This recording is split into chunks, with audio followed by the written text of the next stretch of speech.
Anyway, if you're here, if you can see me, please put in a hashtag live. If you are watching the replay, put in hashtag replay. I apologize for being late.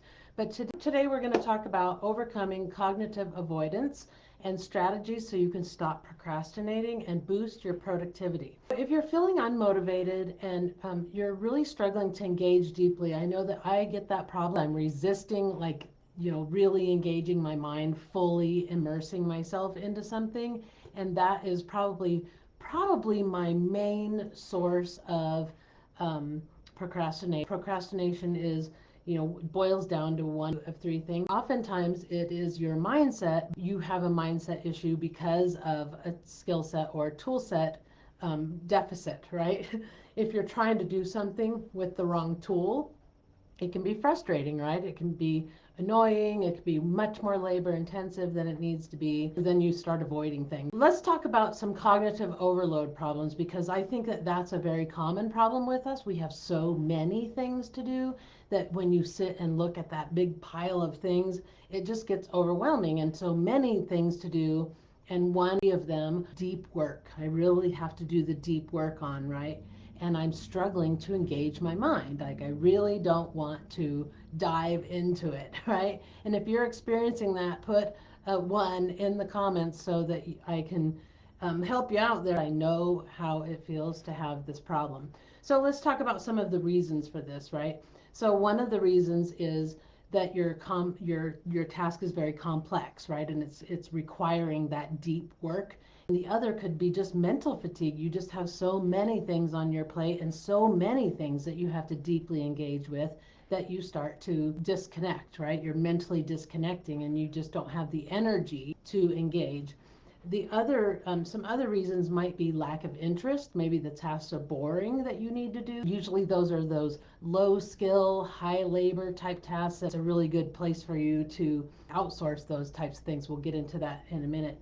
And then your misalignment with the goals, right? If your task isn't aligning with what you're really trying to do, you're feeling like you're down a rabbit hole, you've succumbed to shiny object syndrome or something like that, and you just aren't getting where you want to be. Another one might be fear of failure, like perfectionism, right? We get into that perfectionism or self-doubt, or where we get into analysis paralysis, like we're doubting ourselves, we're doubting our abilities to make a good decision, and so we struggle with engaging in that the cognitive engagement that requires to do those things, because we're just doubting our decisions from out of the gate, right? And then mental fatigue, like you're overworked, you're not getting enough sleep, you're just not giving yourself breaks, those kinds of things where you're just trying to marathon it because maybe you have a deadline or something you're wanting to get done, and so you're struggling to get mentally engaged. So what can we do about it? What can we do about it? And so I like to first start my day with my Scrum board, right? And so if you haven't um, done that yet, if you haven't gotten your Kanban board, it's a Scrum thing. It's called the Kanban board, and it has 3 columns: to do, doing, and done. And I always try to start my day on that board. And if I get overwhelmed, I always go back to my board and I update my board, because it has the to do, doing, and done. That's such a different thing, right? It's not black and white. You have things that you need to do and you have things that are done, but what about those things that are in progress? That thing you left last night because you were done for the day and you didn't finish up. What do you do with that? And that's the difference between having just a to-do list and having a Kanban board, because the Kanban board has the actual doing column so that you can hold those in progress items. And the beauty of using a digital board like that is you can have that column, and then you have a card for each one of the things you're doing, and you can leave notes and stuff to yourself so that you know where to pick up from the day before. So going back to that Kanban board, the first area you want to look at is your doing column, right?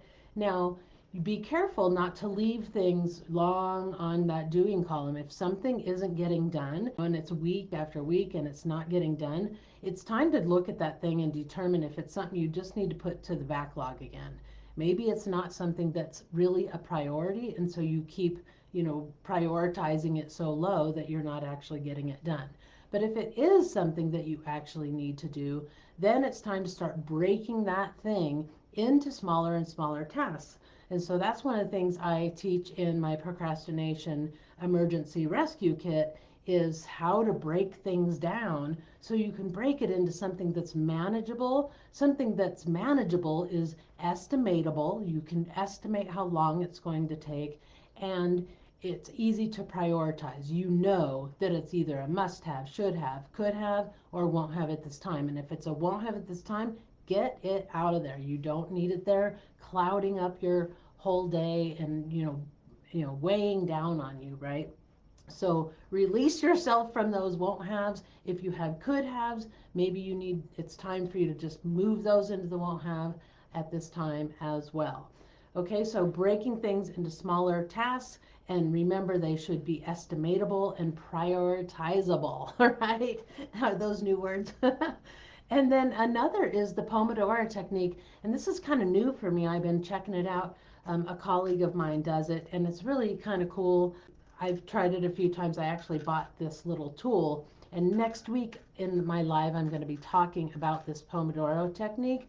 It's kind of cool, so I'm going to talk about it next week. But basically, what you're doing is almost similar to a daily scrum, where you're looking at, kind of what you've been working on, and if you've had any obstacles, and then what you're going to work on today.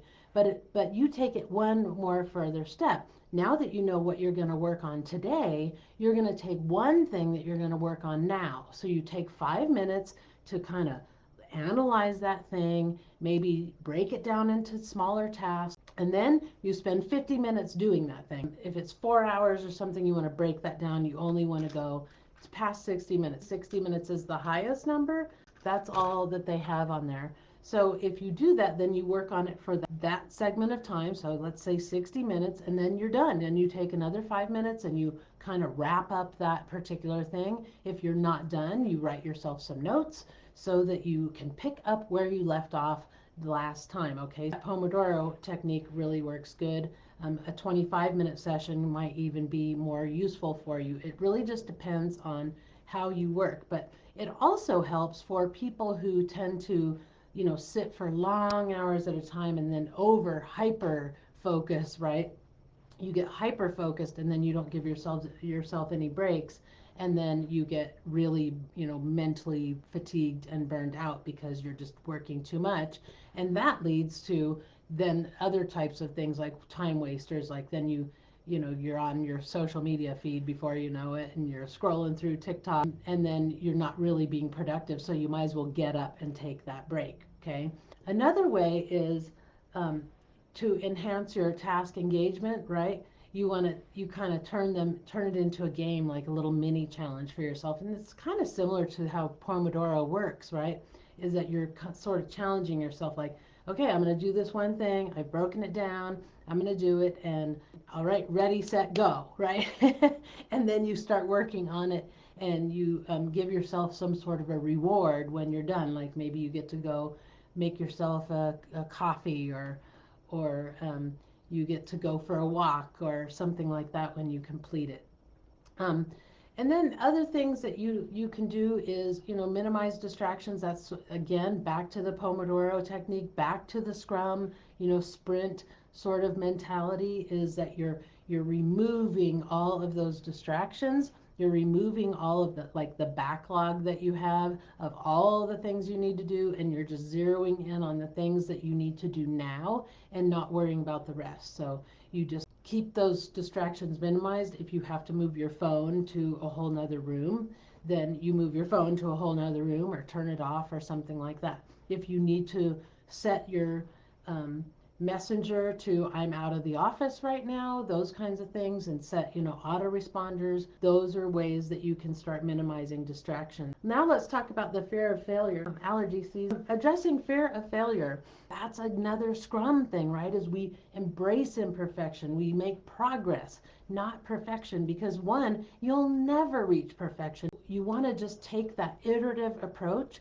to developing things. So you take a stab at it, right? You get it out there, you try it, and then you take the feedback, the data, whatever you need, and you make improvements and just keep iterating through using continuous improvement to um, improve on whatever it is you're doing and learn as you go. Also, in that fear of failure is worrying that you'll make the wrong decision, right?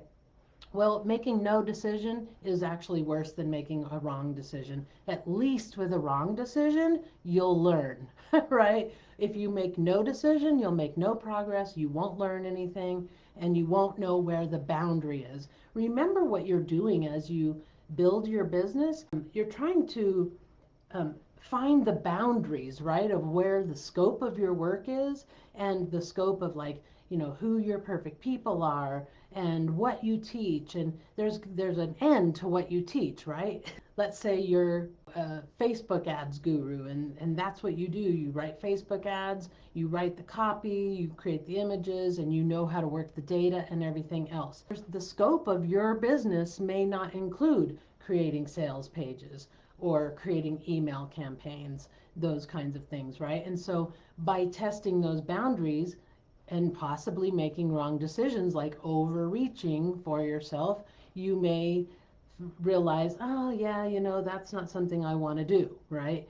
Or maybe you work with Shopify stores only, and then all of a sudden you're like, well, I think I could coach, a service-based business or something like that. And then you feel out of your wheelhouse, and you don't feel like you're getting results for people. And so you're like, no, that was probably a bad decision. I think I'll go back to just working with those Shopify stores.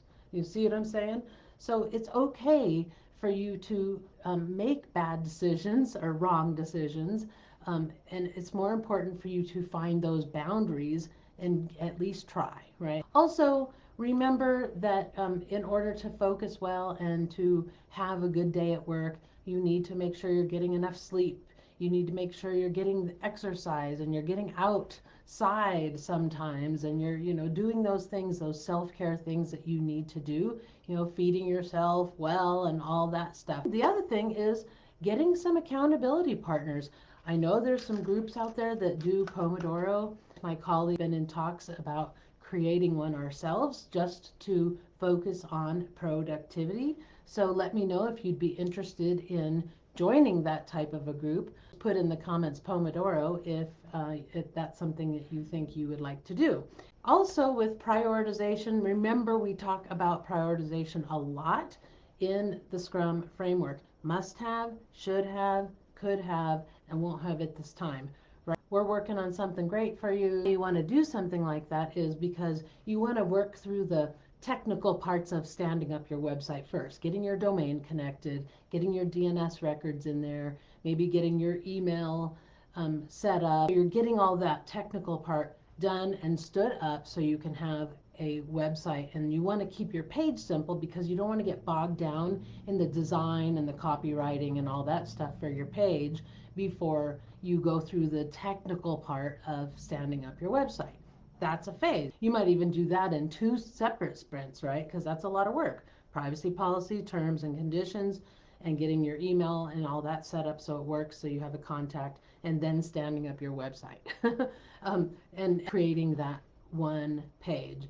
And then the next phase might be adding another page, adding your offer, or adding a lead magnet, dedicated lead magnet page. You can start working in phases. The one page website was won't have at this time in that sprint where you were just standing up the website with a basic coming soon page, right? It was a won't have at this time.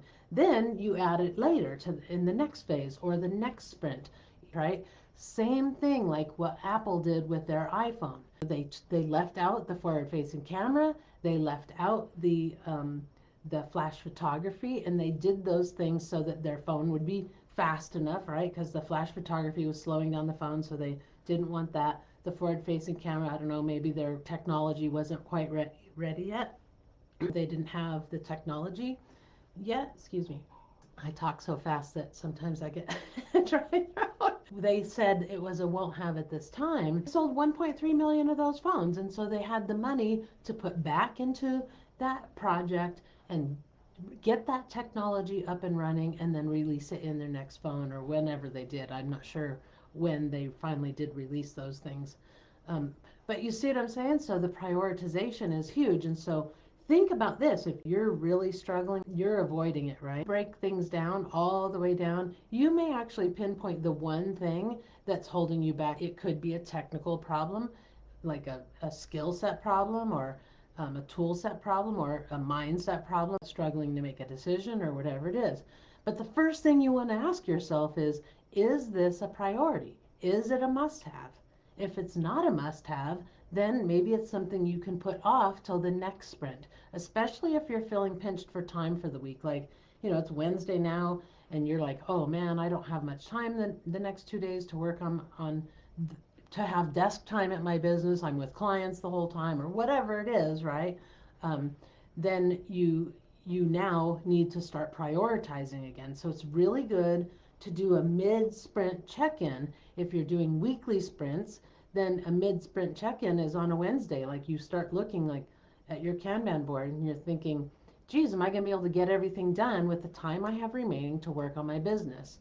Or do I need to reprioritize thing and move something out to a won't have it this time? Okay, does that make sense? Let me know if you're finding this helpful. Put that in the comments. Let me know, and if you have any questions on that, please let me know because I'd love to, elaborate on that, give you guys more content on that. So here's some practical things that you can do to start engaging your brain, and I know that this works because I do it myself. When I can't get my brain engaged in something big, right, or something where I have to do really deep work, I start with some smaller tasks that are have to do with my business, right? Some smaller things that help me get into my business. Not checking email, but it could be sending an email to my list, or creating a social media post, or working on something else that, isn't really that thing but might be somewhat related to it. But also breaking down that bigger, deep work thing, breaking that into smaller tasks, and then working on those smaller things that are easy for you. That will help engage your brain. And once your brain is engaged, then you can move to that harder, more difficult, deeper work type of thing. You can do like meditation or things where you do some sort of mental work to try to clear your mind first and just sort of get the noise out of there. For me, exercise is one of the best ways to get the noise out, because when I exercise, I think through a lot of things and I just kind of go into myself when I'm exercising. And even when I'm listening to music, or I tend to do that. And then once I'm out of it, then it's like, whew, okay, I got all that thought out, right? The other thing that you might want to do is sit and write it all out. Just write, get a pen and paper and write all the things that are going on in your brain. Write them out, because that may be the way to just release all that from your head so that you can, make room for this thing. Remember that sleep also, when you sleep and you get the right kind of sleep, because you get the right distance, right? I think it's the stage after REM. I'm not a sleep expert by any means, but I think it's the stage after REM, or after your dream state, that where you actually start filing information away into the file cabinets of your brain, right? And that's what, if you don't get enough sleep, you're not getting that. And that's why your brain can be super clouded, right? Is because your brain is not able to file things away because you're not sleeping enough. So make sure you're getting a lot of good sleep, right? A lot of good sleep.